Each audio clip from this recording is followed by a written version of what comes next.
Selamat siang Bapak dosen dan teman-teman. Terima kasih atas waktu dan kesempatan yang diberikan kepada saya. Nama saya Siska Pristika Modok. Saya akan mempresentasikan materi tentang sistem informasi manajemen. Materi yang pertama, konsep dasar sistem informasi manajemen, dibagi atas beberapa bagian, yaitu yang pertama, definisi SIM. Sistem informasi manajemen atau SIM didefinisikan sebagai suatu sistem berbasis komputer yang menyediakan informasi bagi beberapa pemakai dengan kebutuhan yang serupa. Informasi tersebut tersedia dalam bentuk laporan periodik, laporan khusus, dan output dari simulasi matematika. Yang kedua, model SIM. Isi database digunakan oleh perangkat lunak yang menghasilkan laporan periodik dan laporan khusus, serta model matematika yang mensimulasikan beragam aspek operasi perusahaan. Bagian yang ketiga, karakteristik SIM. Dibagi atas 3 bagian. Yang pertama, beroperasi pada tugas-tugas yang terstruktur. Yang kedua, meningkatkan efisiensi dengan mengurangi biaya. Yang ketiga, menyediakan laporan dan kemudahan akses. Yang keempat, tujuan mempelajari SIM. Dibagi atas beberapa bagian. Yang pertama, dapat mengetahui berbagai macam informasi dengan lebih cepat dan akurat. Yang kedua, menambah pengetahuan kita terkait dengan teknologi informasi. Yang ketiga, mempermudah kita dalam manajemen berbagai hal. Yang keempat, menambah pengalaman kita dalam memahami bagaimana pentingnya informasi yang sistem baik dalam manajemen maupun hal lain. Yang kelima, kita dapat memperoleh kemudahan dalam menangkap informasi. Yang keenam, mempermudah dalam manajemen berbagai hal. Berikut tipe kegiatan manajemen. Dibagi atas beberapa bagian. Yang pertama, perencanaan strategis. Pada dasarnya, perencanaan strategis meliputi hal-hal sebagai berikut. Yang pertama, proses evaluasi lingkungan luar organisasi. Yang kedua, penetapan tujuan. Yang ketiga, penentuan strategi. Yang kedua, pengendalian manajemen merupakan tingkatan taktis, yaitu bagaimana manajer tingkat menengah menjalankan taktik supaya perencanaan strategis dapat dilakukan dengan berhasil. Yang ketiga, pengendalian operasi. Proses penerapan program yang telah ditetapkan di pengendalian manajemen dan difokuskan pada tugas-tugas manajemen tingkat bawah. Materi berikut komponen-komponen dalam SIM. Komponen SIM terdiri dari 2 bagian. Yang pertama, komponen sistem informasi secara fungsional. Seluruh komponen organisasi yang berhubungan dengan teknik pengumpulan data, pengolahan, pengiriman, penyimpanan, dan penyajian informasi yang dibutuhkan untuk manajemen. Yang kedua, komponen sistem informasi secara fisik. Keseluruhan perangkat dan peralatan fisik yang digunakan untuk menjalankan sistem informasi manajemen. Komponen sistem informasi secara fisik. Yang pertama, perangkat keras. Perangkat keras bagi suatu sistem informasi meliputi monitor, printer, dan lain-lain. Yang kedua, perangkat lunak, berupa file-file yang tergantung di dalamnya. Yang ketiga, database, kumpulan file-file yang berisi data yang saling berhubungan dengan terorganisir, terpadu, diatur, dan disimpan menurut suatu cara tertentu yang memudahkan proses pengambilan kembali. Yang keempat, prosedur. Komponen fisik yang tersedia berupa buku, paduan, dan instruksi. Yang kelima, personil, meliputi operator komputer, analis sistem, programmer, dan lain-lain. Hardware. Yang pertama, hardware digambarkan sebagai mesin, alat, dan peralatan yang berkait dengan pengolahan data. Dan yang kedua, digunakan untuk menunjukkan fungsi penyiapan data, input data, perhitungan, penyimpanan, dan menampilkan output. Yang kedua, software. Software sejumlah instruksi untuk mengendalikan operasi dari sistem komputer. Untuk pemrosesan digunakan untuk mengolah sumber daya komputer. Yang kedua, tanpa software. hardware komputer tidak dapat menjalankan fungsinya. Prosedur serangkaian peraturan-peraturan yang menentukan operasi sistem komputer. Sebuah kebijakan perusahaan yang mengendalikan operasi sistem komputer. X tahapan yang harus dilakukan pemakaian untuk pemasukan password dan login pada jaringan komputer. Berikut database. Database, kumpulan file-file yang berisi data yang saling berhubungan dan terorganisir, terpadu, diatur, dan disimpan menurut suatu cara tertentu yang memudahkan proses pengambilan kembali. Sistem database, sejumlah perangkat keras dan lunak komputer serta pemakaian yang secara terpadu bekerja menggunakan kombinasi dan database, paket database, manajemen, dan penggunaan lainnya. Bersaing dengan menggunakan teknologi informasi. Bagian pertama, dasar-dasar keunggulan strategis. Sistem informasi strategis, definisi, berbagai jenis SI yang menggunakan TI untuk membantu organisasi untuk mendapatkan keunggulan kompetitif, mengurangi kelemahan kompetitif, atau untuk memenuhi tujuan strategis perusahaan lainnya. Strategis inovasi, buat produk dan jasa baru yang memasukkan berbagai komponen TI. Yang kedua, kembangkan pasar baru atau ceruk pasar yang unik dengan bantuan TI. Yang ketiga, buat perubahan radikal atas proses bisnis dengan TI yang secara dramatis akan memangkas biaya, meningkatkan kualitas, efisiensi, atau layanan pelanggan, atau mempersingkat waktu ke pasar.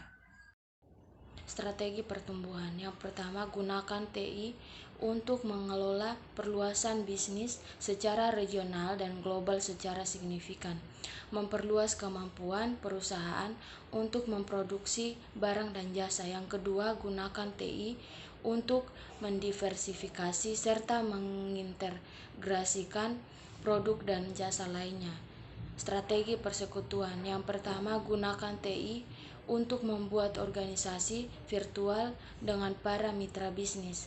Yang kedua, kembangkan sistem informasi antar perusahaan yang dihubungkan oleh internet, eksternet, yang akan mendukung hubungan bisnis strategis dan para pelanggan, pemasok, dan pihak lainnya.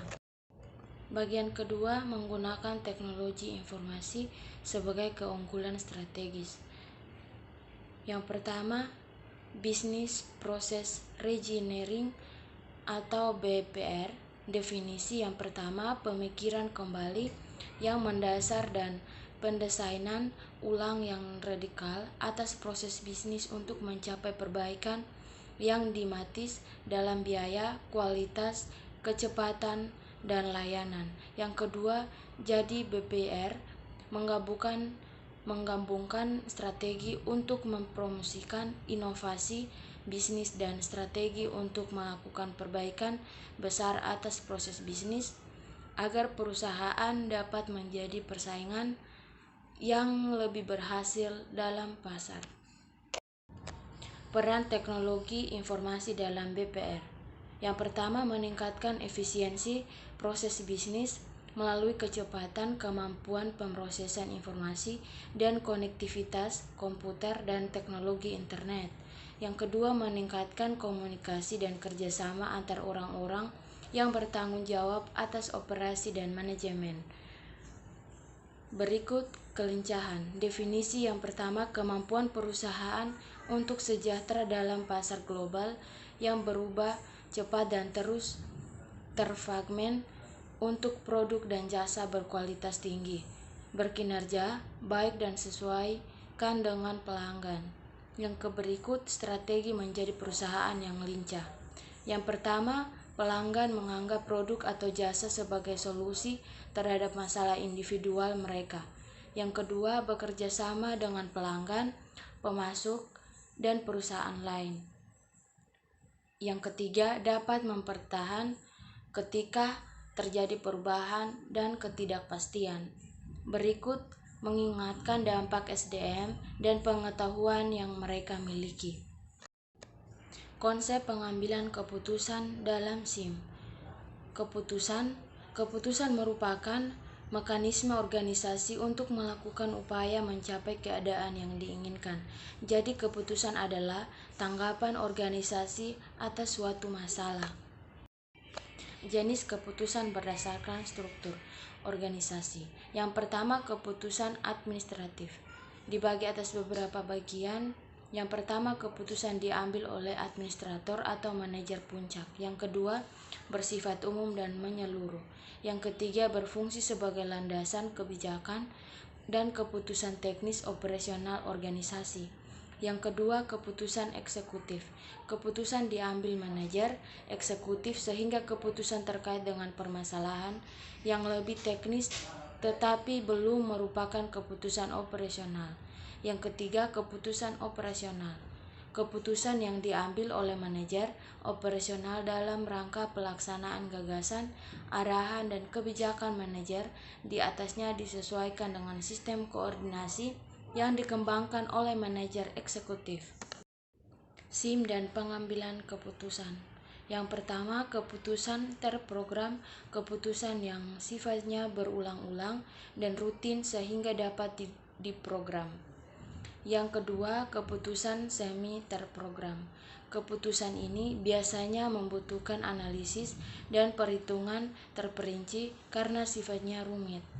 Yang ketiga, keputusan tidak terprogram. Keputusan yang sifatnya tidak selalu terjadi dan tidak berulang-ulang. Keputusan ini banyak dilakukan oleh manajemen tingkat atas.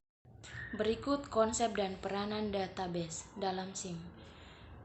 Konsep dasar database. Konsep dasar dari database adalah kumpulan dari catatan-catatan atau potongan dari pengetahuan. Tujuan database: A. Membuat agar user mudah mendapat data. B. Menyediakan tempat penyimpanan data yang relevan. C. Menghapus data yang berlebihan. D. Melindungi data dari kerusakan fisik. E. Kemungkinan perkembangan lebih lanjut di dalam sistem database. Manfaat database: A. Sebagai komponen utama dalam sistem informasi karena merupakan dasar dalam penyediaan informasi. B. Menentukan kualitas informasi yaitu cepat, akurat, dan relevan. C. Mengatasi kerangkapan data. D. Menghindari terjadinya inkonsistensi data. E. Mengatasi kesulitan dalam mengakses data, menyusun format yang standar dari sebuah data. G. Penggunaan oleh banyak pemakai. H. Melakukan perlindungan dan pengamatan data. Sistem informasi pendukung dalam SIM. Sistem pendukung manajemen. Sistem pendukung manajemen atau manajemen support system mempunyai banyak jenis, diantaranya TPS, OA, DSS, ESS adalah elemen MSS yang akan lebih menunjang eksistensi daripada SIM. Sistem pengolahan information adalah sebuah sistem yang digunakan untuk keperluan transaksi sehari-hari. Sistem ini sangat berguna untuk menghasilkan atau memproduksi data. Otomasi perkantoran. Secara fungsional, OWASP didefinisikan sebagai sebuah rencana untuk menggabungkan dan menerapkan teknologi tinggi melalui perbaikan proses pelaksanaan pekerjaan demi meningkatkan produktivitas pekerja dan efektivitas pekerjaan. Sistem pendukung keputusan DSS dapat didefinisikan sebagai rangkuman sistem komputer yang digunakan untuk membantu manajer membuat keputusan. Sistem pendukung eksekutif. Tujuan ESS adalah untuk mengintisarikan informasi dari bermacam sumber lalu dipersembahkan pada manajer tingkat atas atau MTA. Sekian presentasi saya. Terima kasih.